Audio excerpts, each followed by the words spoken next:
for the diagnoses, management, and possible treatment options. We now know that for a subgroup of patients, multimodality therapy, or the combined use of chemotherapy, radiation, and surgery, is associated with better outcomes than the use of any single one of those treatment options alone. Therefore, survival of our patients with mesothelioma is beginning to improve. Up to 80% of cases of mesothelioma are associated with asbestos exposure. The remaining cases can be related to family contact as well as non-asbestos type causes. People most often are diagnosed with mesothelioma in their 50s to 70s, and males are affected more often than females.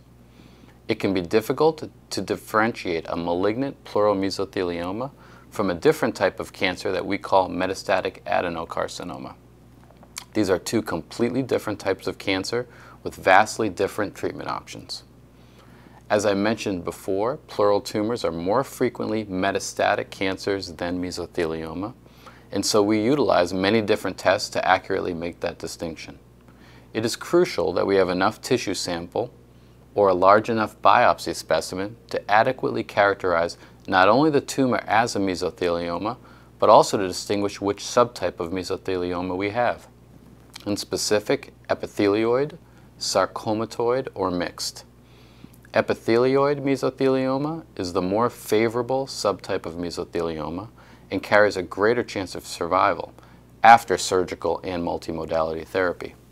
Sarcomatoid mesothelioma is composed of spindle-shaped cells, and these tumors tend to have a less favorable outcome. Part of the difficulty in making a diagnosis of mesothelioma are the subtle symptoms that a patient exhibits. Dyspnea, or difficulty with breathing, is the most common symptom, and that is usually due to the presence of a pleural effusion, characterized in blue.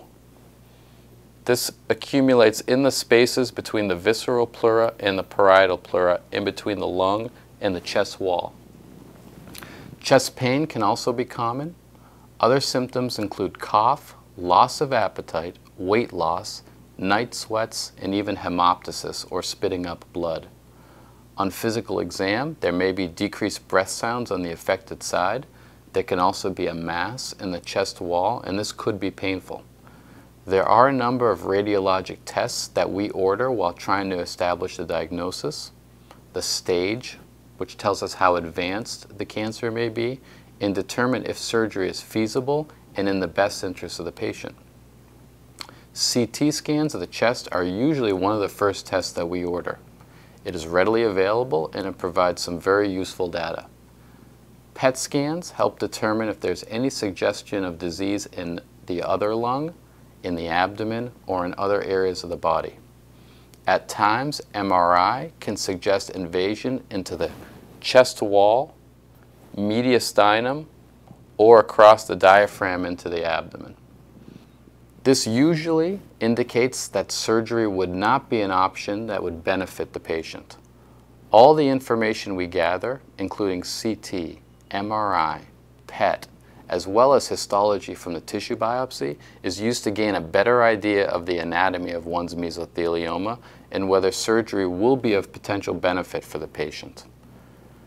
The first invasive test used in an attempt to make a diagnosis of mesothelioma is typically a thoracentesis, or when fluid is removed from the pleural space. A thoracentesis is the use of a small catheter to drain pleural fluid that is sent for analysis to a pathologist to see if cancer cells are indeed present. It is not uncommon that the pleural fluid is analyzed and does not indicate a diagnosis of mesothelioma or even cancer at all, even if cancer is present in that space. Oftentimes, the next step is the use of a CT scan to guide a pleural biopsy. This yields a diagnosis of mesothelioma approximately 30 to 50% of the time. Better, but still not great with respect to making a definitive diagnosis of mesothelioma. Lastly, an operation can be performed, usually through a single small incision in the chest wall. A videoscope is introduced into the pleural space and multiple biopsies are taken of the pleural surfaces. This is often a diagnostic intervention that results in a definitive diagnosis of malignant pleural mesothelioma. At this point, the patient typically is referred to a thoracic surgeon with experience in treating patients with mesothelioma. As is true with any cancer we treat, we stage every patient with mesothelioma. In other words, we determine how advanced we believe the cancer to be when we attempt to determine the best treatment option possible. We utilize all the data available to us, including the CT, PET-CT, MRI, tissue biopsy, and eventually a day procedure in the operating room called a cervical mediastinoscopy. This is a procedure where a small incision is made at the base of the neck and mediastinal lymph nodes are biopsied. We now know that if the mediastinal nodes are negative for cancer, meaning no cancer is present, that these patients live longer than if the nodes are involved with cancer. If we suspect the possibility of mesothelioma existing in the abdomen, we may perform a laparoscopy to assess. This involves going to the operating room where a small incision and cameras are used to obtain tissue to prove the presence or not of mesothelioma in the abdomen. There are two operations that thoracic surgeons may consider performing for patients with mesothelioma.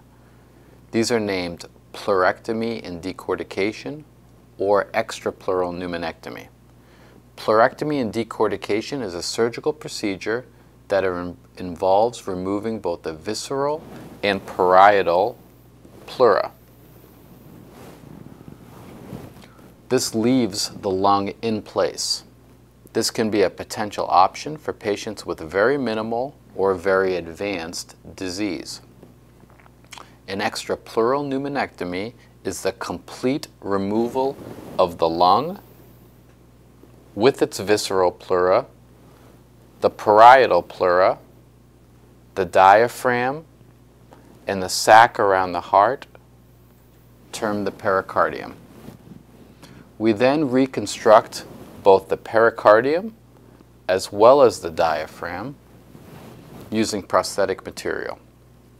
We believe extrapleural pneumonectomy to be the better choice for people who are strong, are younger, or who have more bulky disease.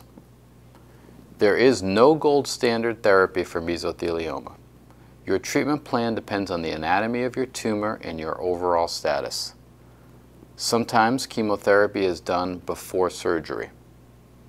Our thoracic group from Swedish has a recent publication describing our treatment philosophy and results in patients with mesothelioma treated with chemotherapy first, followed by surgery and then radiation. Patients with mesothelioma are better managed in centers where there is experience in treating this type of cancer, as well as with the complex surgical procedures required for removal of the entire tumor.